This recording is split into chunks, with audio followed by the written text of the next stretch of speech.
하나님 말씀 봉독하겠습니다. 마가복음 6장 30절부터 34절 그리고 53절부터 56절까지의 말씀입니다. 사도들이 예수께로 몰려와서 자기들이 한 일과 가르친 일을 다 그에게 보고하였다. 그때 예수께서 그들에게 말씀하셨다. 너희는 따로 외딴 곳으로 와서 좀 쉬어라.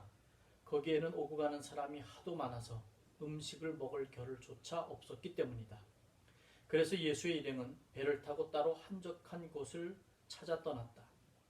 그런데 사람들은 그 일행이 떠나는 것을 보고 그들이 예수의 일행이라는 것을 알고는 여러 동네에서 모여 달려나와 육로로 해서 그들을 앞질러 그곳에 갔다.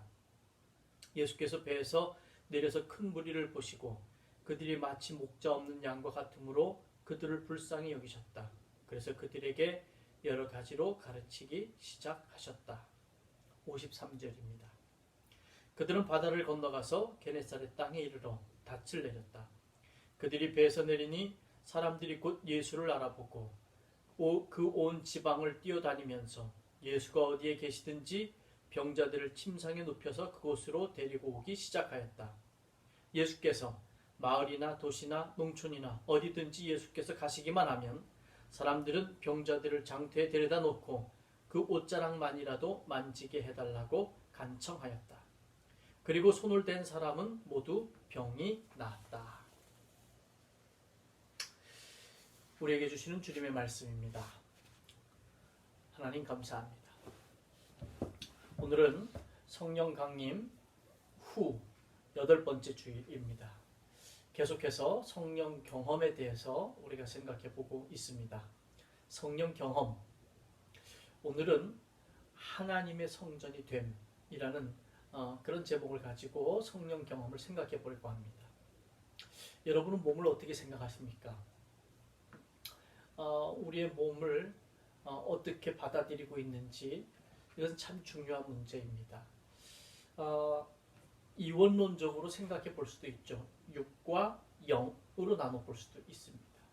그리고 혹은 영과 혼과 육 이렇게 나누어서 이야기할 수도 있습니다.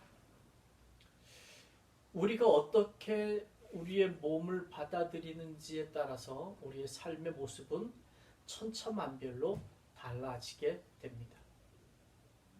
만약에 내가 영, 육 두 개로 나누어서 영은 선한 것이고 육은 세상적인 것이고 물질적인 것이기 때문에 악하다라고 생각한다면 혹은 중요하지 않다고 생각한다면 우리는 우리의 몸을 마음대로 사용할 것입니다.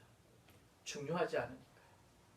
옛 영지주의가 초기 기독교 때 문제를 일으켰던 것도 이 육의 문제를 잘못 생각해서 일으켰던 문제이기도 했습니다.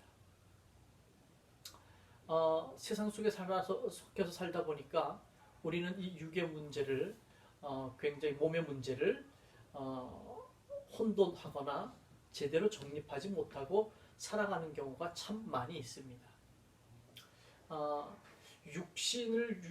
육신의 건강을 위해서는 온갖 좋은 것들은 다 먹고 행하고 합니다.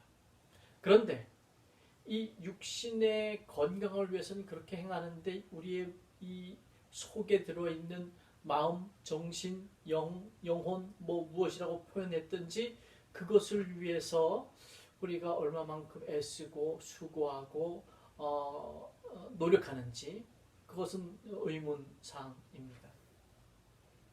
그냥 세상의 흐름에 세상의 풍조에 따라서 우리의 속을 채우고 비우고 채우고 비우고 하면서 살아가는 것이 우리들의 삶의 모습 아닌가 생각이 듭니다. 잘 판단해서 보면 이 육은 좋아하긴 하지만 육신을 좋아하긴 하지만 내 몸 안에 있는 것들이 어떤 것인지에 대해서는 그렇게 큰 관심을 가지고 있지 않은 것이 우리들의 모습 아닌가.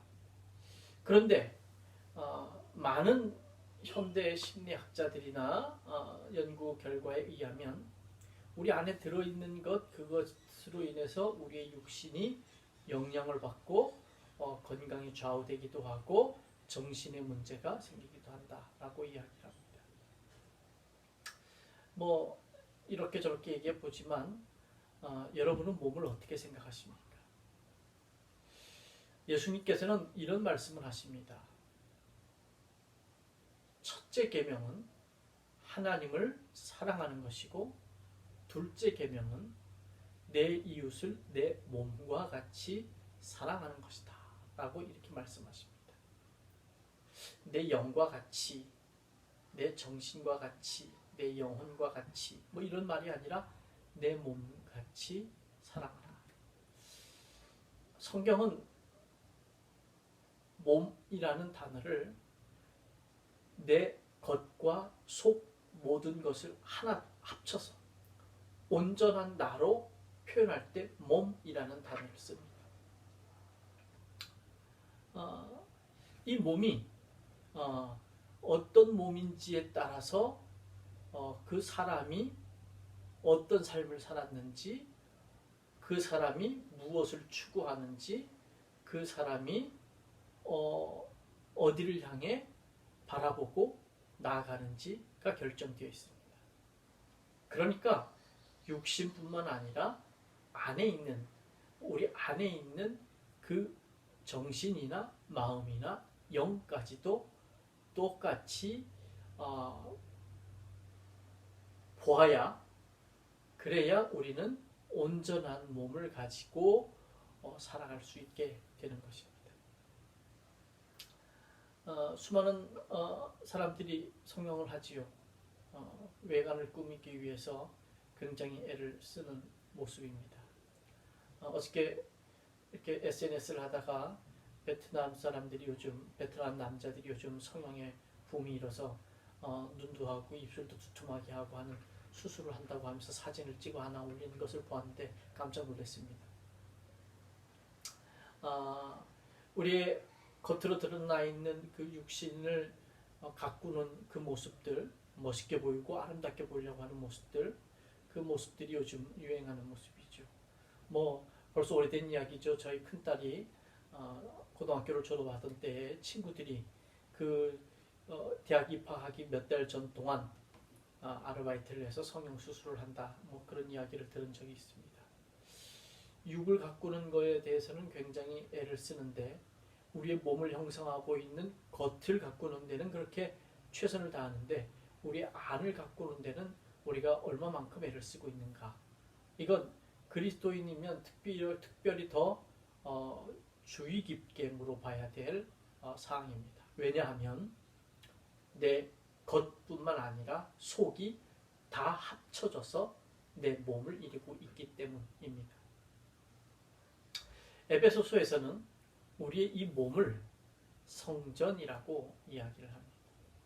에베소서 2장 21절에 보면 우리의 몸이 성전으로 되고 있다라고 표현하고 있습니다. 마가복음 조금 전에 읽었던 말씀을 한번 기억해 보시기 바랍니다. 예수님의 제자들이 이제 예수님의 파송을 받고 둘씩 짝을 지어서 여러 마을로 돌아다녔습니다. 아무것도 가진 것 없이 저들은 가서 예수님께서 명령하신 대로 귀신을 쫓아내고 병자를 고치고 하나님의 말씀을 선포하고 돌아왔습니다. 다른 성경에 보면 저들이 흥분해서, 감격해서, 놀래서 막 뛰어오면서 예수님, 우리가 이런 일들을 보았다고, 우리가 이런 일들을 경험했다고 이야기를 하면서 돌아옵니다.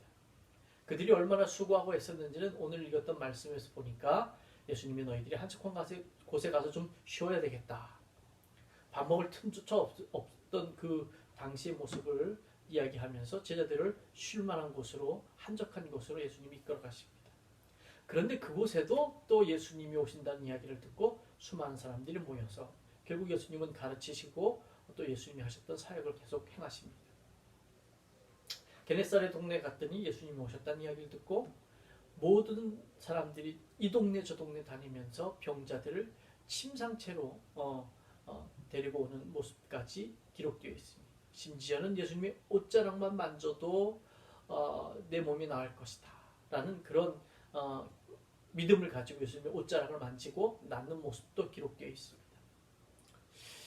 예수님은 이 땅에 오셔서 왜 그 수많은 사람들의 질병을 고치고 귀신 들림을 해결해주고 공허한 마음에 하나님의 말씀을 선포하고 그러셨을까? 무엇 때문일까?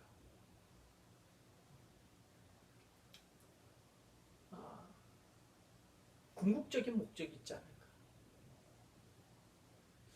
그냥 병이 낫는, 귀신 쫓아내지는 그 현상 거기에 예수님의 목적이 있지는 않았을 것이다 라는 생각입니다. 현대 많은 사람들은 병을 쫓기 위해서 신앙하는 사람이 있습니다. 병을 이겨내기 위해서, 병을 치유하기 위해서. 어떤 사람은 귀신을 쫓아내기 위해서 신앙하는 사람도 있을 겁니다. 어떤 사람은 공허한 마음을 채우기 위해서 신앙생활하는 사람도 있을 것입니다. 그런데 예수님이 행하신 그러한 일들의 궁극적인 목적은 무엇일까? 저는 몸의 온전함이라고 생각합니다. 겉과 속의 온전함. 겉과 속이 하나님이 창조하셨을 때 만드셨던 그 아름다운 모습을 회복하는 것, 거기에 예수님의 사역의 목적이 있지 않았을까? 그것을 사도 바울은 에베소서 21장에 성전이 되어가고 있다. 너희 몸이 성전이 되어가고 있다라고 표현하고 있습니다. 20절 말씀을 읽어드리면 여러분이 건물이라면 그리스도께서는 그 건물의 가장 요긴한 모퉁이 돌이 되시며 사도들과 예언자들은 그 건물의 기초가 됩니다. 그리스도 안에서 건물 전체가 서로 연결되어서 주님 안에서 자라서 성전이 됩니다. 라고 표현을 합니다. 주님 안에서 자라서 성전이 된다. 우리의 몸이 성전이 된다. 라는 것입니다. 22절에는 그리스도 안에서 여러분도 함께 세워져서 하나님이 성령으로 거하실 처소가 된다. 우리의 몸이 하나님이 성령으로 거하실 처소가 된다. 신령한 하나님의 집이 된다. 하나님께서 세우시는 성전, 하나님이 머무시는 성전이 된다. 여러 성경 번역본들을 보면 이렇게 표현해주고 있습니다. 우리의 몸이 하나님이 머무시는 성전, 하나님이 세우시는 성전, 하나님께서 성령으로 거하실 처소가 된다라고 사도 바울은 이야기해주고 있습니다. 우리의 몸은 겉과 속 모두 포함해서 온전한 우리의 몸은 하나님의 성전이 되는 것입니다. 하나님이 머무시는 성전이 되는 것입니다. 성전은 다윗 시대에 처음 이제 등장하게 되죠. 말이. 다윗이 하나님의 언약궤를 갖다가 예루살렘에 놓고 보니까 초라해요. 그래서 하나님의 언약궤가 있을, 그리고 하나님께 예배할 성전을 이제 건축하고 싶어합니다. 나단 선지자에게 얘기하지요. 나단 선지자는 좋은 생각이다. 임금의 뜻대로 하시라 라고 얘기를 합니다. 그날 밤에 하나님이 나타나셔서 내가 언제 내가 머물 곳을 찾더냐. 나는 너희와 함께 하고 있는 그 모습으로 지금까지 있었는데 내가 언제 내가 머물 백향목으로 지은 그런 성전을 구하더냐.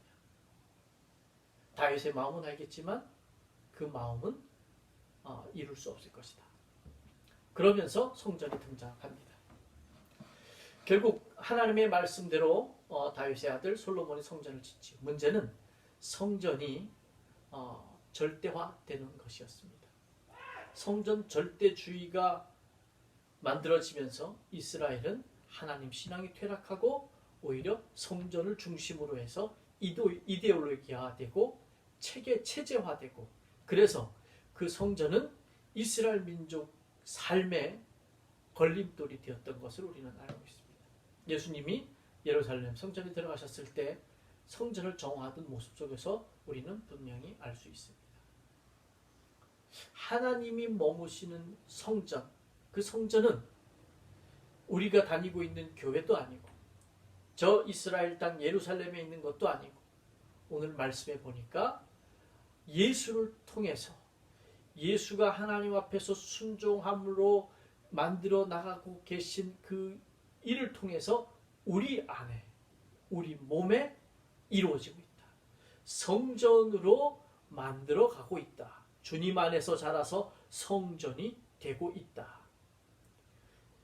서로 연결되고 점점 커져서 주님의 거룩한 성전이 됩니다. 라고 설명해 주고 있습니다. 우리는 어떤 존재인가? 우리 몸은 어떤 몸인가? 하면 우리 몸은 하나님이 머무시는 성전입니다. 성령을 경험한 사람만이 성령으로 거하실 처소가 되는 거예요. 그러니까 사실 육신의 건강과 육신의 아름다움을 위해서도 우리가 겉으로 보이는 이 몸을 위해서도 애를 써야 하지만 우리 안에 하나님이 머무실 그 공간과 하나님이 함께 하실 그 자리를 위해서 날마다 정화하고 날마다 훈련하고 날마다 하나님을 만나기 위해서 간절함을 채우고 그 하나님과 만나서 뜨거운 사랑의 교제를 나누고 하나님의 은혜를 풍성히 받고 기쁨이 충만해지고 그래서 그것을 흘러보내는 성전화의 작업을 우리는 꾸준히 해나가야 할 것입니다. 성령 받은 사람만이 그렇게 살 수 있습니다. 지금은 세상이 참 혼탁한 세상입니다. 유혹도 많은 세상입니다.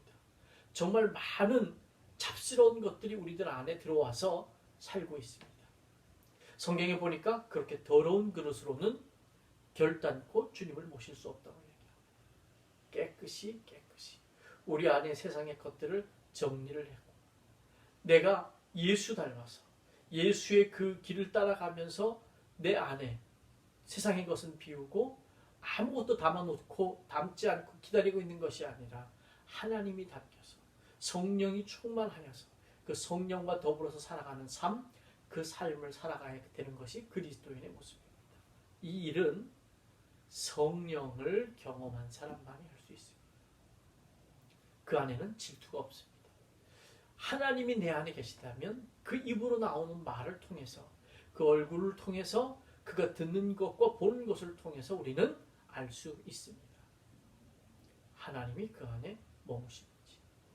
내 몸은 하나님이 머무시는 성전입니다. 이것을 인정하고 그것대로 살아가는 삶, 성령을 경험한 사람의 삶의 모습입니다. 간절히 바라기는 우리 사랑하는 성도들이 정말 그리스도 안에서 하나님의 성전으로서 하나님을 모시고 사는 삶의 몸으로서 날마다 깨끗하고 날마다 정결하고 날마다 순결하고 날마다 거룩한 그런 몸을 만들어서 하나님과 더불어 살아가는 성도들이 되시기를 주의 이름으로 간절히 축원합니다. 성령을 경험한 사람만이 이 길을 갈 수 있고 이것을 깨닫게 될 수 있습니다. 그 은혜가 이 한 주간 동안 있기를 주의 이름으로 간절히 축원합니다. 기도하겠습니다. 하나님 감사합니다. 우리는 몸을 하나님이 머무시는 성전이라고 생각해 본 일이 별로 없습니다. 그래서 우리 안에서 수많은 것들이 수많은 죄들이 육체의 열매들이 맺어지고 그래도 부담 없이 꺼리낌 없이 살아가고 있습니다. 하나님 오늘 말씀을 통해서 우리가 깨닫는 것은 우리의 몸은 하나님이 머무시는 성전입니다. 예수는 그 일을 이루시기 위해서 그 안에 사악한 영이 있으면 그 사악한 영을 쫓아내 주셨고 그 몸이 연약하여 정신이 힘들고 병들고 육신이 병들면 그 모든 병들을 다 용서하여 주고 치유하여 주어서 저로 하여금 온전한 사람으로 살 수 있도록 만들어 주었습니다. 뿐만 아니라 하나님 나라의 복음의 씨앗을 우리 마음에 몸에 심어 주어서 우리로 하여금 하나님과 더불어 살 수 있는 길을 열어 주셨습니다. 아버지 하나님 성령 강림 주간 절기 동안 우리 사랑하는 성도들이 정말 우리의 몸이 하나님이 머무시는 성전임을 기억하고 그 성전을 날마다 정결하게 거룩하게 순결하게 지켜내며 그 안에 그 내 몸에서 하나님을 만나 하나님이 주시는 은혜와 기쁨으로 하나님이 주시는 충만함으로 가득 차서 살아나가는, 가득 찰 뿐만 아니라 흘러내보내면서 살아나가는 그런 귀한 성도들이 되도록 은혜로 함께 하시고 성령으로 함께 하옵소서. 우리 안에 머무시는 하나님 감사합니다. 우리를 위해서 애타게 탄식하시는 성령이여 감사합니다. 우리는 혼자가 아님을 이 시간 깨달았사오니 아버지 하나님, 날마다 주님 바라보며 승리하는 삶을 살아가도록 인도하여 주옵소서. 예수님의 이름으로 기도하옵나이다. 아멘.